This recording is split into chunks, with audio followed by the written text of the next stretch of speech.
What's happening? Good morning, everybody, and welcome to Morning Perspective.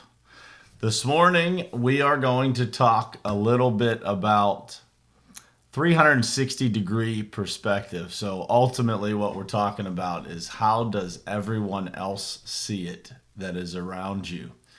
So when you're looking at situations within your life, you really want to look at not just how you see things, but how all of the people that are around you see things, and really get a grasp for 360-degree perspective.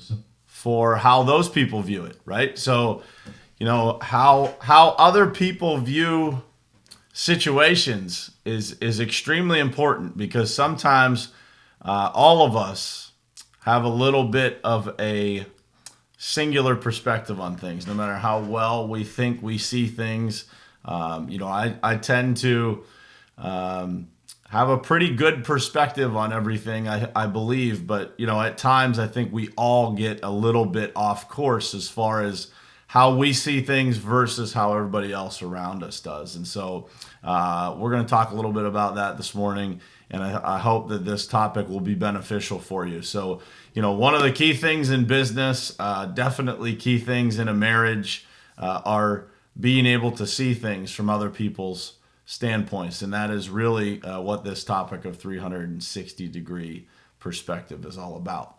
And so, one thing you have to ask yourself when you're evaluating your own perspective and whether or not you are truly trying to seek out how other people see that scenario is to, truly just look at it from another person's perspective. So one of the major things that goes on, we'll use marriage as an example. Good morning, Carrie Ann, Nico, Kevin Mitchell, what's happening, man, from my own hometown. Bruce, Justin, Trisha, what's up? Good morning. One of the things in a marriage is really, understanding the differences in how men and women think and function. And that is a very, very different thing, right? So one of the things, men are way more desensitized, so less emotional, more logical, and women, think a little bit more on the emotional side. Women tend to need a little bit more reassurance. So if you're talking about those things in your marriage, and certainly by no means are any of us perfect dealing with the other, the other sex, and understanding that we're not wired that way to do that, but it's important for you to recognize what those necessities of that other person are, so that when you're having those conversations, it is just a little bit easier for you guys to have those conversations. When Lori and I are having discussions, if you will, and I tend to not remember that all the time as well, and so and what happens is a lot of that is what fuels your frustration, is when you're not looking at that 360-degree perspective from somebody, of someone else, then you tend to get frustrated on why they're not seeing things your way.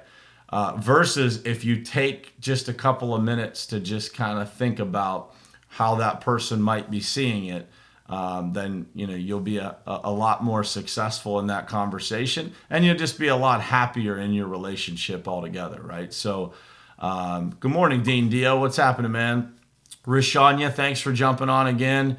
Justin, good morning. My wife is on here now, so she can probably, in Rishanya's words, she could probably testify herself to when I don't have the proper 360-degree perspective. I do my best, but at any rate, and so that's a personal example, right? When you're in a marriage, it is really important to recognize the differences between how people see things.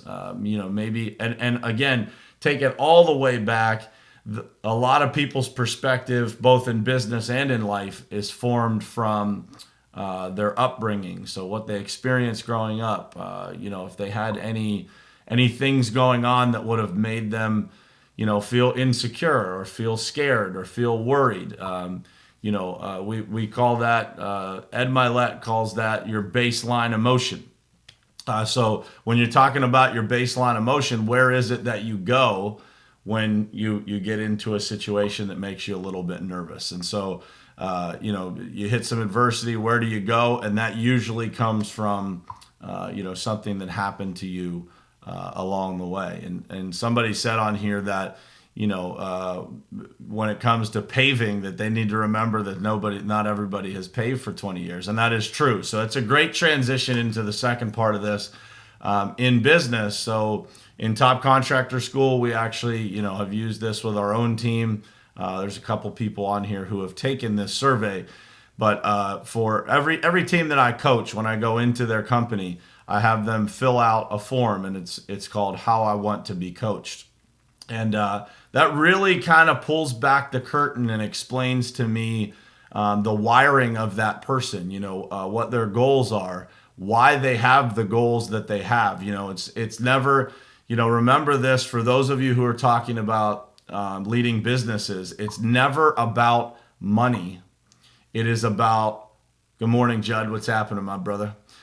It's never about money. It's about what that person wants to do with the money. Do they want to change lives? Do they want to, make a big donation to their church? Do they want to help their grandmother who is, having hard times? It's those motivating factors that are underneath that will help you understand that person's perspective and what motivates them in business. What truly motivates them is usually their family, what they want to do for their family. Do they want to take them on a vacation? And, when they were children, did they not go on a lot of vacations? And so they want to do that for their own family. Do they want a new house? Do they want to finish their basement? Do they want... So, understanding all of those things through this form called How I Want to Be Coached really helps us understand what motivates them. The other thing that's on the form is their triggers. So when you're coaching me, here's what you can expect from me. Here's who I'm going to be, is basically what we're asking. And then the flip side to that is, here are a couple of triggers that, that I have that you want to avoid. And so as a leader, this helps form your 360-degree perspective of your team. So it helps you start to understand these people long before you actually know them personally. If I start working with a team, I don't know these people personally yet, but just that form in general and just extending that olive branch to try and understand them better as individuals, right? They say, we don't care how much you know until we know how much you care. And that is true in leadership. It's true in life. The first thing that you have to do is seek to understand before you're understood. That's a Stephen Covey quote that I put in the title of this post. But it is absolutely true. When you are talking to your team, they have to know that you understand them first, that you understand and that you care about their mission as much as you care about your own mission or the mission of the bigger picture, because everybody's individual missions, whether it's your family, your business, or the people around you, that 360-degree view of everybody that's involved in what you are currently doing, whatever you are trying to accomplish, everybody's individual views is going to ultimately add up to the results that you get from that group of people. And so the best leaders understand that 360-degree perspective. When something goes wrong, it is fair to say, I can speak for my own team. When something goes wrong on my team, every person that works with me at the Pavement Group has a different way of handling that adversity. They have a different way that they kind of process those tough times. And so I can speak from my own experience. For me, I have handled things a lot different after I've spent years reading and doing a lot of self-development and truly understanding how beneficial adversity is to me. Not everyone's going to have that perspective. and you have to coach those people and show them the gift that adversity is. When we become adults, the only education that we get is, from other people, from going through the tough times, and through going through these situations and working together, to solve bigger problems together. And so, this idea of 360-degree perspective, I feel like it's one that is really missed in our society today. And I'll use an example. This is also another chapter in the book that I'll have coming out soon. But perspective is everything. So for a child, perspective, teaching our children perspective and helping them understand that what they have, not everybody has. Just by living in the United States, we are blessed beyond measure.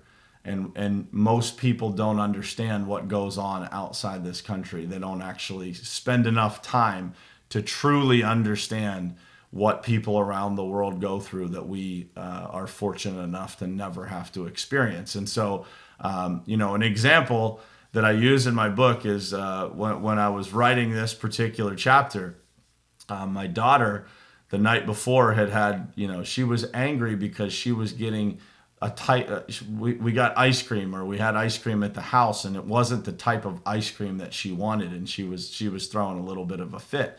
And so I took that opportunity to teach her, what are you really doing right now? Because you're getting ice cream and you have access to ice cream almost anytime you want, right? There's ice cream in our house all the time. And, teaching her that, not every person in the world has access to what they want all the time, especially ice cream. It's a non-necessity, right?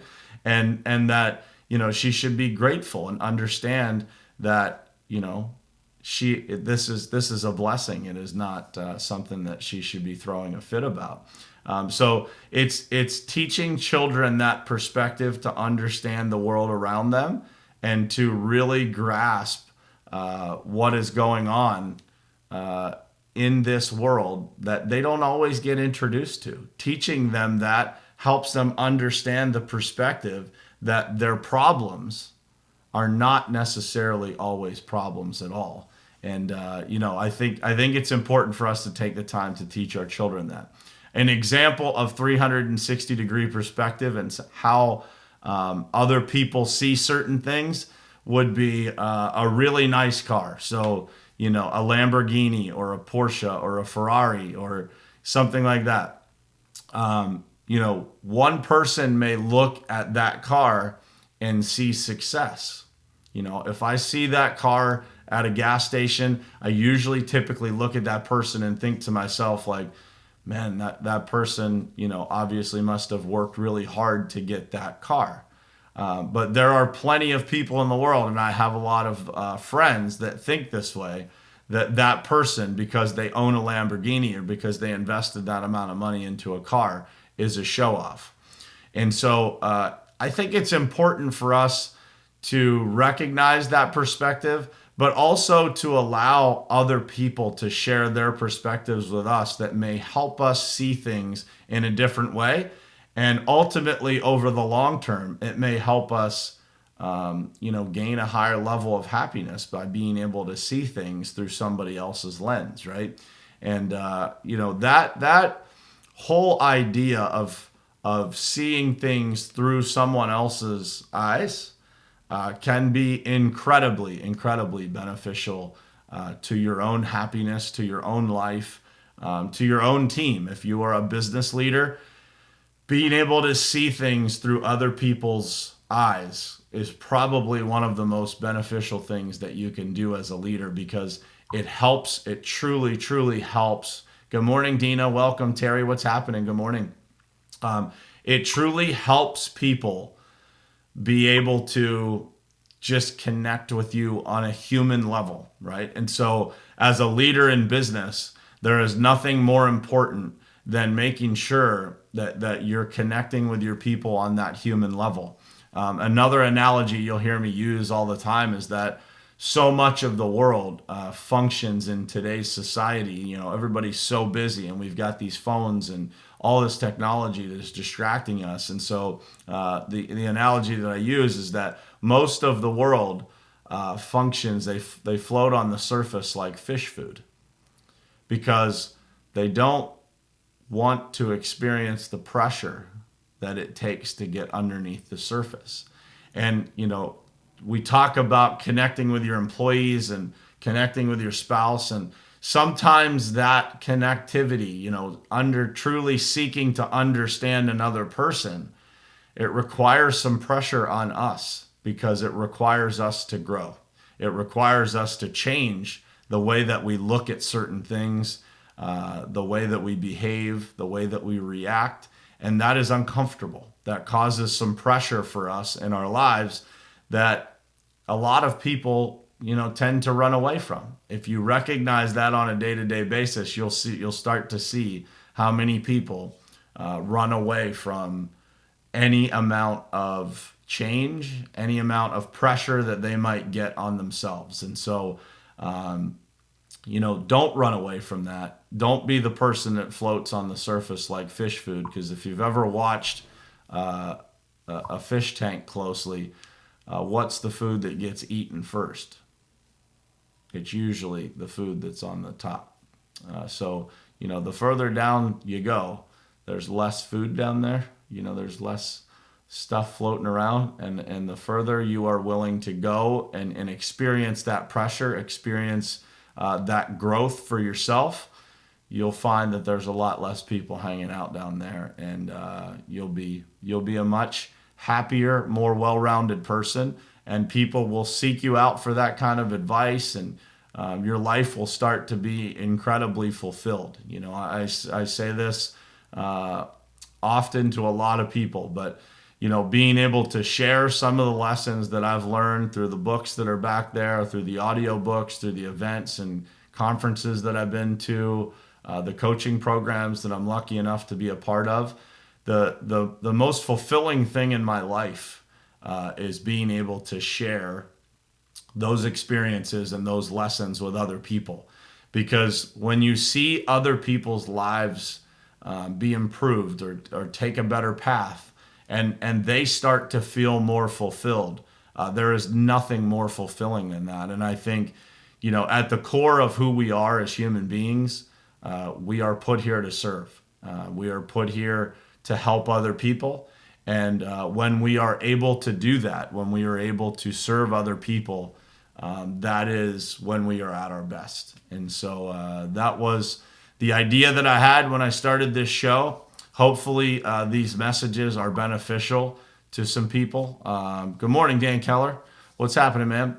But hopefully these messages are beneficial to some people, and just make a small little impact on somebody's life. It's one step at a time, one person at a time is how we make an impact. And so that's all we're trying to do here, is just reach out to some people and hopefully set them on a better and happier path with a better perspective. So I would appreciate it if you guys would drop comments, share this post so that it reaches as many people as possible.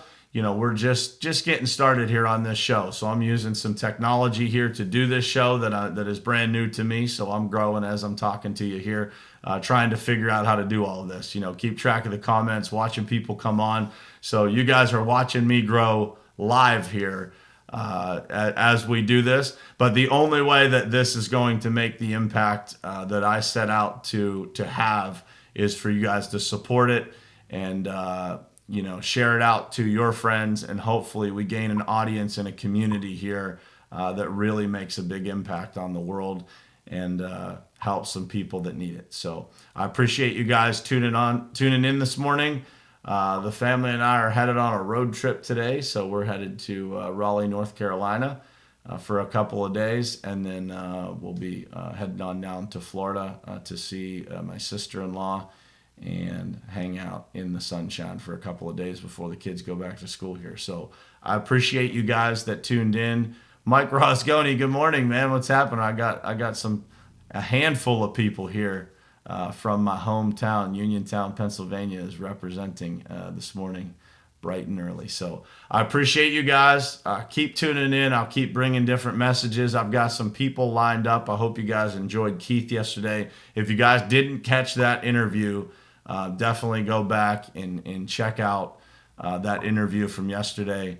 Man, Keith is a special guy, and I've got a couple people lined up here to come on, hopefully tomorrow and Friday. But stay tuned. Tomorrow is a question mark as to whether I'll be able to do this. I'll just be getting set up someplace. So we'll see. But appreciate it to everybody that has joined and watched this morning. And we'll keep bringing it to you. Thank you, guys. Good morning. And yeah, for you guys, tune in to Judd Burden. If you're not following Judd, he's on this stream. You can check him out in the comments.